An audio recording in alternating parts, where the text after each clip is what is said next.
Good afternoon and welcome to Nutmeg Sports on the HAN Network. Monday, June 11th, the 2017-2018 Connecticut high school season is officially in the books. Frank Granito alongside Kevin Coleman, and very excited to be breaking it down, and he is a very happy Kevin Coleman as we will start right there. The streak Let's go. Is over. How about those Tigers? RHS, baby, bringing home another state championship. What a great game that was on Saturday. That's so huge to bring this back to Ridgefield High School for this boys program. I know the girls fell short against New Canaan. They had a terrific season as well. Baseball just fell short. I know volleyball just fell short too. But you have to feel very proud if you're an RHS, any part of a member of being Ridgefield High School. We got 4 teams going to the state championship game. That's pretty awesome. We'll break down all of the state championships from this past weekend, but I don't want to waste any time. You want to talk about someone who's very proud. We are very happy to welcome to the show the head coach of the state champion Ridgefield Tigers, Mr. Roy Colsey. And Coach, first of all, congratulations. You are the ones who have finally dethroned Darien. Take us through the emotions, those final minutes of that state championship. Thanks, guys. Thanks for having me. It was an incredible, obviously an incredible game. Certainly, the last few minutes were not nearly as much fun as maybe the first 44 minutes were. Give Darien credit for making a run forward, and we knew that they would do that. They're a great team, and that has been great for a really long time, dating back to 2015. So we felt. We were excited about the opportunity to play Darien in the championship because we've probably played them more than any other team in the country over the last 10 years. And really, we felt like if we were going to win a state championship, that the road had to go through Darien for it to feel as sweet as it does today. Well, you had the perfect game plan drawn up. You knew it was going to have to be a low-scoring affair. You were going to limit the opportunities that Darien had, but with your offense that you had this year, Coach, just so much firepower, so many different weapons. Was it difficult for you to sort of take things back a step and really limit the number of offensive possessions you were going to have? You know what? To be honest with you, if I could have played the game all 6-on-6, settled offense for Ridgefield High School, and then playing Darien and settled with our defense 6-on-6. We would have been very, very comfortable, going toe-to-toe with that. It's the transition game and the face-offs that scared us and basically forced us to implement a game plan that limited both the transition and the number of touches for them, even at the face-off action. I mean, keeping the score of the game low for the majority of the game meant less face-offs, which obviously meant that, we gave them less possessions as a result of that. So it was a pretty calculated plan. And, a lot of things had to go well in order for us to execute that plan for 4 quarters. And I think there's a little bit of luck there, too. The ball bounced our way. We had very, very few mistakes. And the kids, over the course of the game plan, really did an awesome job of staying with it, understanding what we were trying to do, and kind of embracing, their own individual role as the game went on. And, Coach, one of your defenders, you're speaking of defenders and faceoffs, you put Luke Gatos in the faceoff circle. What made you want to throw Luke in there? I know he hasn't had a lot of experience of going up in the faceoff circle. Almost none, but if you go back to our Wednesday state semifinal game with 13 minutes left in the game against Glastonbury, we're down 5-0, and we haven't won a single faceoff. And my guys are very much in a similar position. As Darien was on Saturday, we couldn't touch the ball. And so we decided to move Luke up. He did a great job, not winning faceoffs, but neutralizing the faceoff man as he picked it up. And so we just carried forth that strategy right into the very first faceoff of Darien. And Luke did an incredible job in both of those games. He was one of the main factors of us winning on Wednesday, and then certainly allowing us to compete on Saturday. And Luke Gatos has been someone in your program, and I've talked to you about him before. He's just been an absolute grinder these past 4 years. What has Luke meant? And I know you're a defensive heavy coach, so what has he meant to you as from a player's point of view and a coach's point of view? What has he meant to you during his 4 years? The thing I love about all my defenders, Luke being the perfect example, is just when you talk to defensive kids who play defense at a high level, there's just a team-first mindset that not that it's not present with offensive players, but it's just a completely different deal for them. It's whatever it takes to help the team, and you know, Luke is just exactly that type of kid. He's a quiet leader. He gives his all every single day in practice, and he challenges the kids around him, you know, in every situation to do their best. And really, he helped us elevate the level of our play because I think the kids on my team, you know, wanted to play alongside with him and wanted to make sure they didn't let him down. I mean, it's not just Luke, though, and not even Luke and Noah. It's just this senior group as a whole really define, I think, what you wanted to build as a program. Let's go back to the start of the year, and they had to step up and fill that void with Greg Gatto injured for the first month and a half. I mean, what kind of a sense did you get about this group when you saw the way they didn't miss a beat without the All-American attackman? No, this is a really special class, and it's what makes this whole season and the state championship and ending the streak so exciting. It's just that these kids have done anything I've asked, you know, for 4 years. They've given it all. They've been phenomenal in the classroom. They've been phenomenal in the community, on the practice field, and you know, just like you said, whatever it is that we needed to do to win games and you know, make it even to start the year. Once we had some injuries, I was even worried about, you know, qualifying for the FCX or qualifying for states. You just never know. And they quickly rose to the occasion and you know, gave me a good sense of confidence that we were going to be okay without Gatto. So you have had one of the most, I mean, really, when you think about your whole career from player through coach now, you've won an abundance of championships here. Be honest with me. Where does this one stack up compared to a couple championships in college at the D1 level, your first one in 2011? I mean, where does this one rank for you? You know, the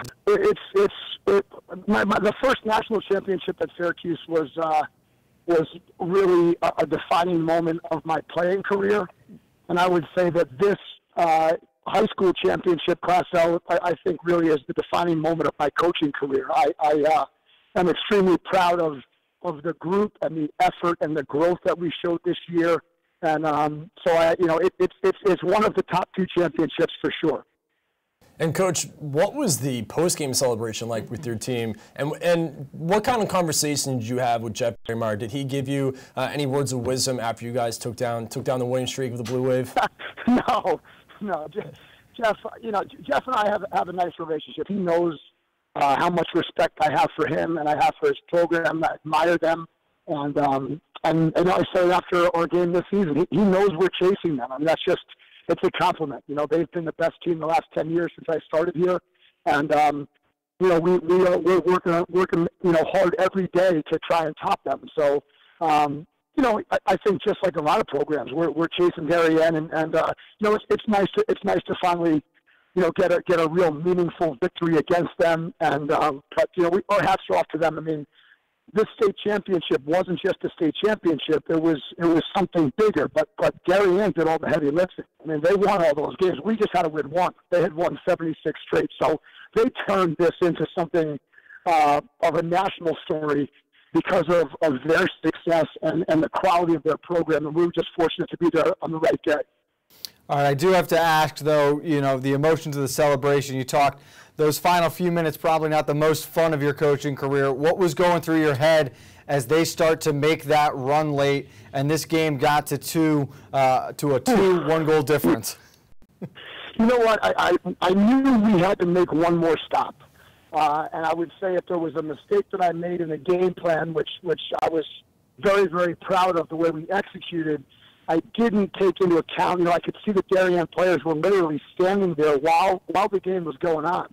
They had their hands on their sticks with the shaft resting on their heads. That's how tired they were from playing defense. At one point, we have the ball, and one of the Darien defenders runs off the field to leave his team 6-on-5 because he's so tired of playing defense. That's how much possession time we had and how hard we worked their D. But I failed to calculate. That's how tired my offensive guys were. So late in that run, when we got possessions, you know, three of my best guys, one was dry heaving and one had leg cramps. You know, Dawson Muller and Ray Durst. I couldn't send them back out there. Those were my horses in that same position. So, you know, if there was a mistake that was made on my part, it was not recognizing the toll it was also taken on my offensive players. So that made me nervous because I wasn't prepared for that. And Coach, just even after that game on Saturday, there's been a little controversy, a little talk about should there be a shot clock in high school boys lacrosse. It's been going back and forth. What are your thoughts on it? I mean, I know, you know people were a little angry about it. Just what were your thoughts? And what do you think there should be a shot clock? I totally understand. You know, I mean, you have to. You know, you can look at it one of two ways. We use the rules to our advantage, right? In high school lacrosse, the keep it in call.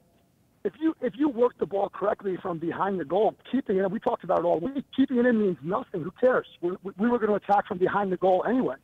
So when they locked us in, for, you know, after a minute or 30 seconds of possession, you know, if you watch the film, my guys are going nuts because I told them this is exactly what we want. We want to be locked in. We're going to play from behind. If you have a lead, you got to come get us. And they weren't prepared to do that. That's really the key to that game. To answer your question about the shot clock, I'm in favor of it. I don't want to play that slow. You know, I played at Syracuse, run and gun, up and down, lots and lots of shots. But I'm smart enough to know that that was not going to be the way we beat Darien.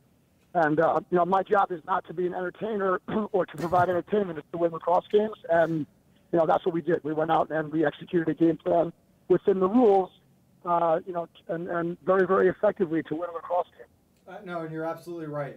You have to limit the opportunities they get in transition. You did it as well as anyone could. And you mentioned that everyone's always chasing Darien. You're trying to catch up to Darien. Well, Coach, heading into next season, everyone in Class L is now chasing you. You are the lone team up in Class L now who will be heading into next year on a win streak. So congratulations again. It was truly an incredible year for an incredible group. And we're so happy to see you guys get that accomplished. Thanks so much for having me, guys. I really appreciate the support. And congratulations to all the Ridgefield High School teams for an incredible spring, and especially the CC Burger and the girls team who were right there. And I think after you get to that first time, it gets a little easier. So we're looking forward to watching them have lots of success in the future as well. I'll let the Ridgefield Tiger take it home. Thanks, man. Hey, Coach, appreciate the time. Thank you. We're looking forward to seeing the Tigers next year, man. All right, guys. Thanks very much. All right, that's Roy Colsey. Frank and I are going to step aside. When we come back, we'll have plenty of more here on Nutmeg Sports on the HAN Network. Well, there's still a bite out on the water. Most anglers have decided to stow the gear for the winter. Just because Mother Nature isn't cooperating doesn't mean you can't see the latest models of all your favorite gear. With 2 convenient locations, it couldn't be easier to get your fix of summer. Boater, beach bum, fisherman, or simply love the New England coast, this is a unique place to shop. The Dock Shop, 51 Tokenique Road, Darien, 609 Riverside Avenue, Westport, or on the web, dockshop.com. If you've ever thought about owning a motor coach or learning about what it's like to travel the open road in superior style and comfort, then contact Dave's RV Center in Danbury, Connecticut. Offering the best quality Class A motorhomes from Newmar, travel trailers and fifth wheel lines from Surveyor, and a toy hauler line from Work and Play.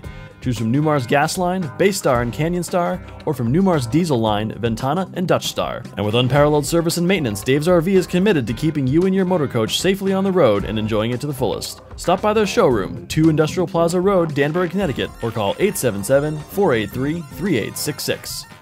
If you want a new experience in car buying? Scap Chrysler Dodge Jeep Ram. We are Connecticut's Wrangler headquarters.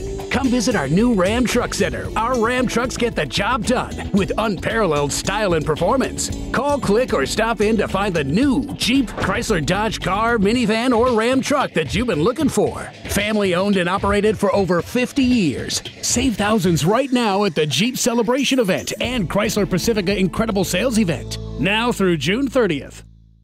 Dr. Stephen Molinaro and Peter Healy of Family Practice Dentistry and Laser Dental Care have served Ridgefield for over 22 years. Experienced staff offer gentle drillless techniques, preventative care, and cosmetic procedures in a relaxed environment. Grateful for the community's trust and support through the years, new patients and their families are welcome. Call today. Dr. Stephen Molinaro. Back on Nutmeg Sports, thank you again to Coach Colsey, and congratulations again to the Ridgefield boys lacrosse team, Class L champion of 2018.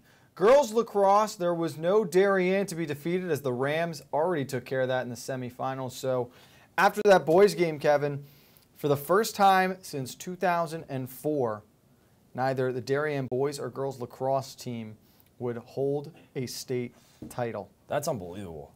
It really is. That's a long time.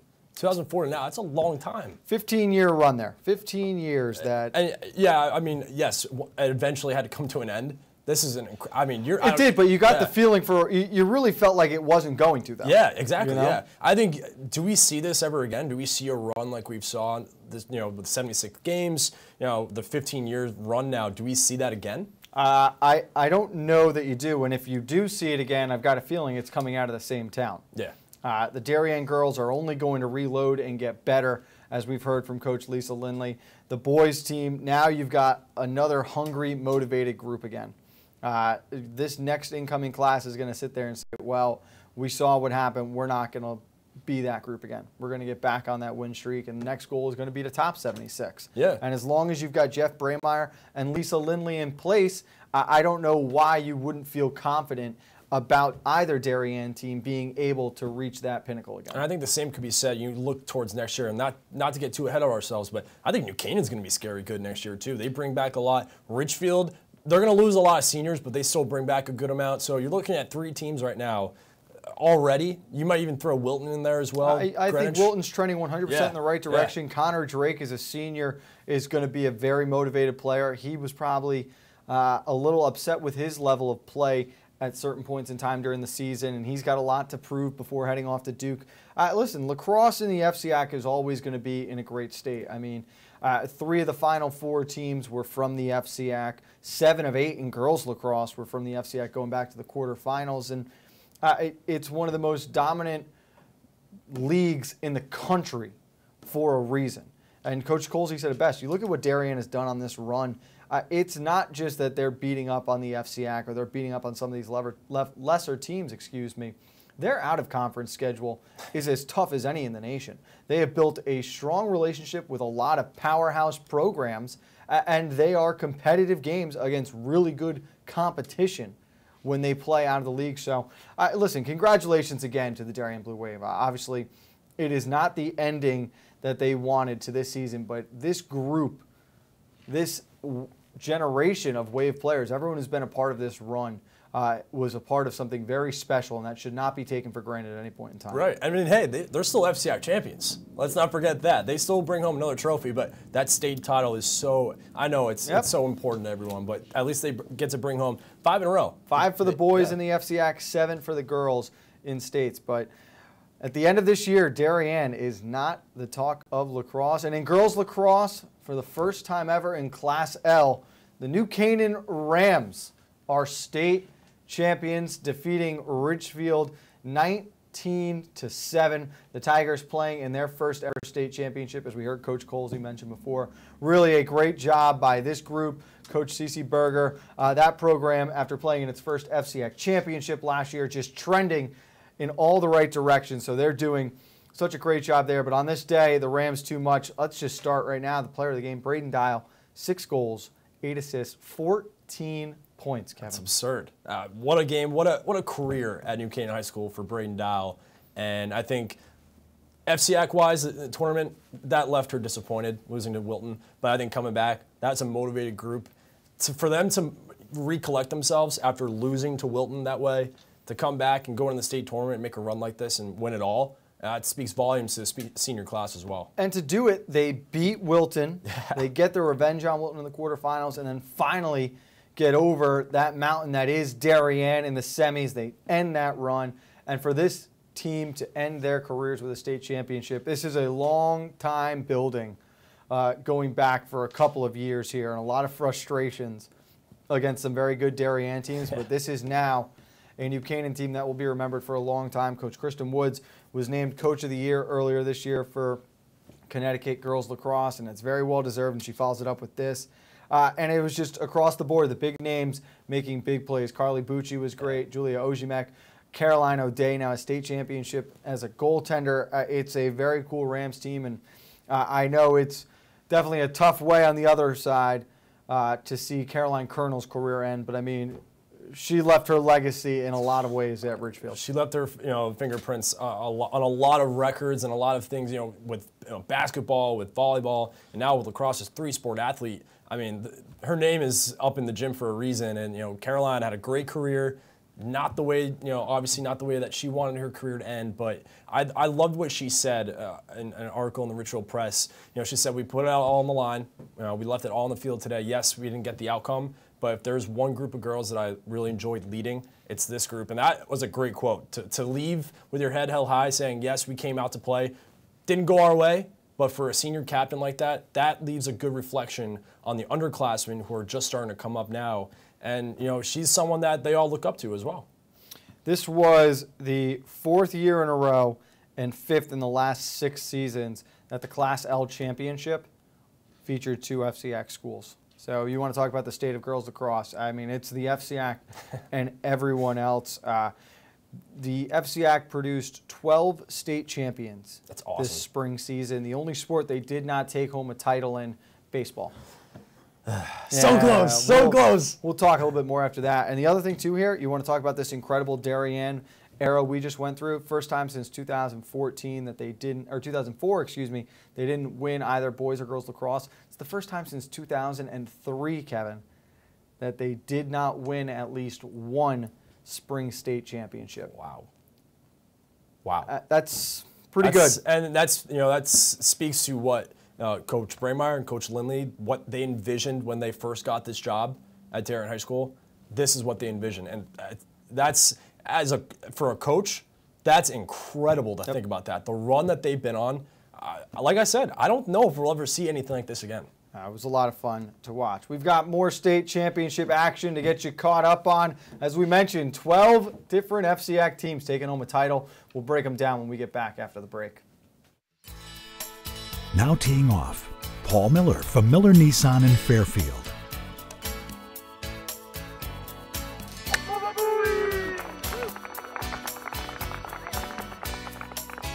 Excuse me, Mr. Miller. What about my new Sentra? Right now, lease a 2018 Rogue S for only $169 a month.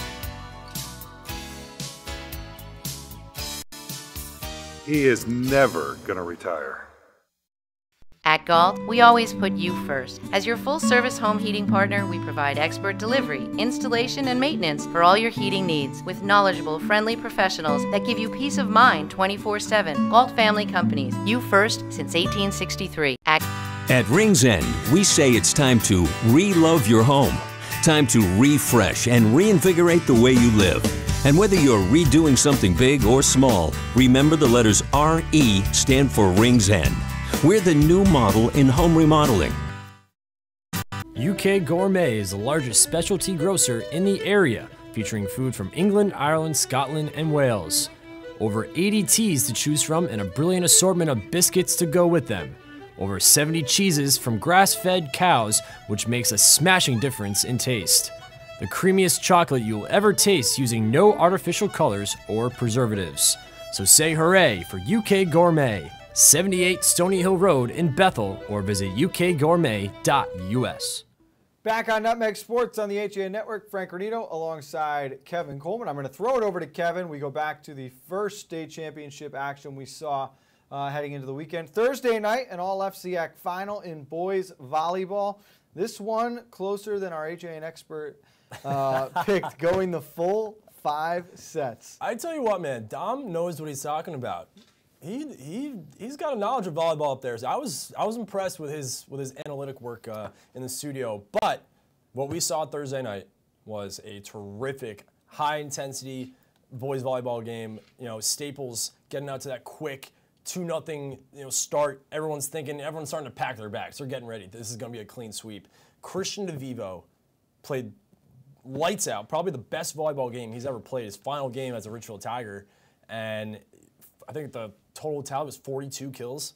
He was unbelievable Thursday night, and just wasn't enough. Stedman Van Arsdale was absolutely stellar Thursday night, and Staples was finally able to escape. But it was not easy for Staples in that 5th set. If you were at that gym, you saw how difficult it was, back and forth, back and forth. A couple bounces went Staples' way, and that game point when they won 15-13, the gym exploded. Student section ran onto the court. It was a really cool moment. And for Staples, what a great season. Catching up with Stedman after the game, Frank. He was talking about how motivated this senior group was, and you talked to them during the spring tour how this is what their goal was. FCX and states. We're bringing home a championship in both, and they did it. And what a fun atmosphere it was Thursday night. Yeah, I mean, Staples said it. Their captains right at the beginning of the year, this was going to be their season. They were confident that they were going to be the best group in the FCAC, in the state. They backed it up, and it was very impressive, the effort Ridgefield gave after falling behind 2-0, because they could have easily gone right into the tank and rolled over there. So, I mean, everything you wanted to see to start out that championship weekend, a great first game, and then we saw a lot down the stretch. Let's take a minute, talk about Class LL baseball. Cheshire won, Ridgefield nothing in the state championship game, and the strength of the Tigers all year long was their pitching. It's a disappointing loss, only fitting, though, that this last game was once again just an absolute pitcher's duel. It was. Matt DeLuca, Coach Fabry's got to be thrilled. He's coming back. This is tough. 2 years now in a row, Ridgefield's lost in a championship game by 1 run. And the FCAC final, they were 90 feet away from tying the game against Wilton. And then this one, 1-0. And Coach Fabry said this, if you go to the Ridgefield Press article, he mentioned how the reason why Cheshire won was a little bloop single that got in. And he said, I decided to not play my infield in because of, and it's funny he mentions this, the 2001 World Series, when Joe Torre brought the infield in, Luis Gonzalez had a little base hit. He thought, if they get a little hit, then they're going to score. And so things just didn't go their way for Ridgefield in the 7th inning. But Matt DeLuca, great start. Jake Arts came in as well for relief. This is a strong pitching staff that's going to get better. A lot of young players on this Ridgefield team. So while it's disappointing, you're not going to, Alex Price doesn't go out the way he was hoping, losing 1-0. But what a career for Alex Price. This is a Ridgefield team that they may have lost, and they're going to lose some good seniors. But they're going to be back at it again. They're going to be in the fold again next year, along with some of the other strong FCAC teams here in Connecticut. But Ridgefield, they're trending up too. This is not the end for Ridgefield. They're not going to take a step back. They're going to bring back a couple of key pieces to that rotation.